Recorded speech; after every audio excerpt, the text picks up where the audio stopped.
All right. So, guys, so we digress just a little bit. So now let's listen to the next video and listen again. Legal, lawful. Listen to how they kind of blend things in and make you think it's biblical, but it's not. Listen. What makes a legal marriage in the sight of God? Well, first of all, it's not just a piece of paper. A lot of people say, oh, well, you know, this is a piece of paper. I mean, I've been living with her for 10 years. We've got 3 children. You know, what's the difference of a piece of paper? It's not just a piece of paper.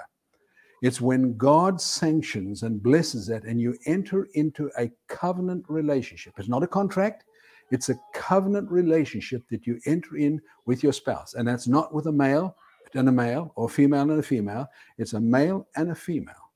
And so two then, by God's blessing, become one flesh in the sight of God. When they're living together and have been for 10, 15 years without making that covenant commitment, they are still living in fornication.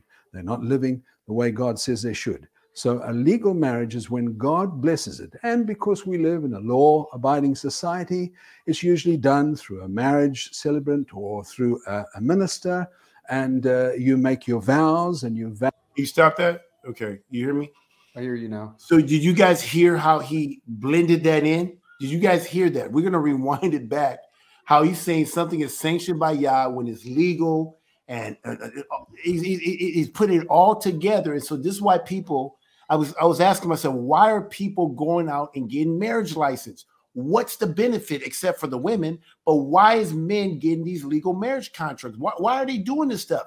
Well, when you're listening to Christianity, you think that you have to go get this stuff because if you don't get it, you're living in sin. They got people believing that they don't go to the state. If it's not been approved by the government, you're living in sin. You're living in fornication.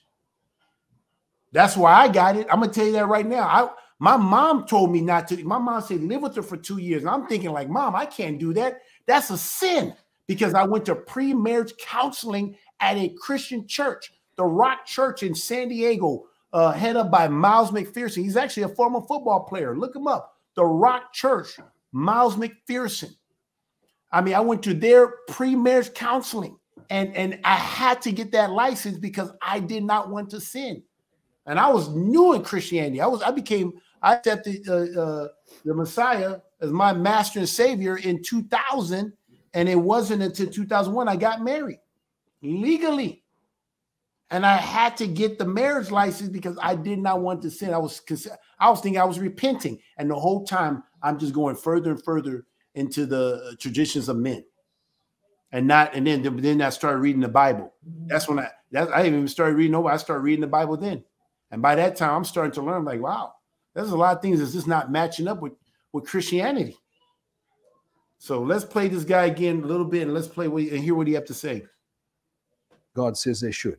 So a legal marriage is when God blesses it. And because we live in a law-abiding...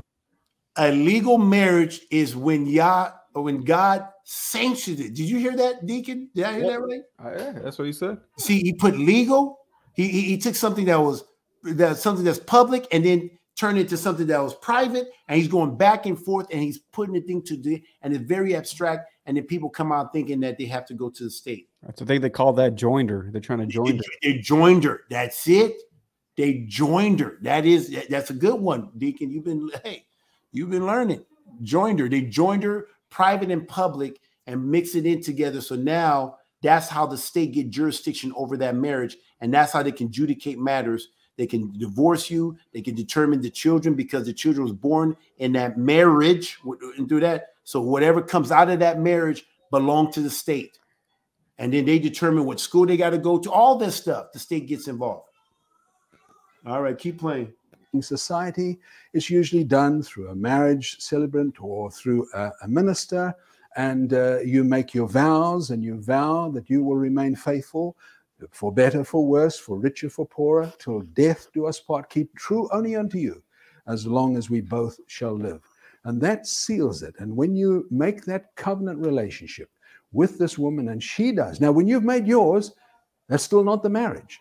She now then has to reciprocate. She now then has to say, I now will take you, and I will take you for better, for worse, for richer, for poor. And then that is sealed by God, blessed by God, and you enter into a covenant. He's and it lying. mentions there in the book of. He's lying. Do you see this? Then she has to do this, and then it's sealed by. He's lying. Now there's something called, wherever you bind here on earth, you bind in heaven. So there's some truth there, but it's not because of the legal. This was making it seem like it has to be legal before it's binding. That thing is bound when he inserts when they consummate. That's that right there. But we're going to show you what the word said. We're going to show you in the word how they did have covenants, real covenants, and not this stuff. He's mixing covenant with legal. Play it. Malachi chapter 2, it says they've entered into a covenant and you become one, and so you could bring forth a godly heritage. So I believe that makes a legal marriage in the sight of God. So guys, did you guys hear it again? Legal is not biblical. There's a difference between legal and there's a difference between lawful. Right here you can see legal is traditional, lawful is biblical. But when you hear Christians talking, they're going to be acting like it's biblical, but then put you right in the pathway of legal and putting it under man's law instead of putting it under Yah's law and his jurisdiction. That's why. And if you don't believe me, anyone that has a marriage license, I want to see you guys try to dissolve that without the state. Try to dissolve it without the state, and I'm going to show you who you're serving. I'm going to show you. You won't be able to get out of it. You have to go to where it really begun. It began with the state. You got to go back to your third party. You got to go back to your creator to dissolve that. And in the state, the man is not the head. The state is the head. They the one that dictates who gets what and where things go. They dictate that. Did you know my seeds were not allowed during the time when they were determining visitation rights, right? Mm-hmm. They gave me Tuesday, Thursday, and Sunday. I specifically asked for Friday or Saturday. When they heard that I was keeping the Sabbath, she literally changed it and says you can have them. You can have 3 times. You can have Tuesday, Thursday, and Sunday, but you can't have them in the Sabbath. Are you hearing me? That's wicked. And it was a woman's judge, a commissioner. She literally, blonde, she had white hair. She literally took my wife's counsel and did not allow me to have my seeds be able to participate with me with the Shabbat. They didn't even give me Friday, Saturday. You would think they gave me Sunday. Guess what day they gave me? Their day, the day that they worship, the sun god. Because that court worshiped the sun.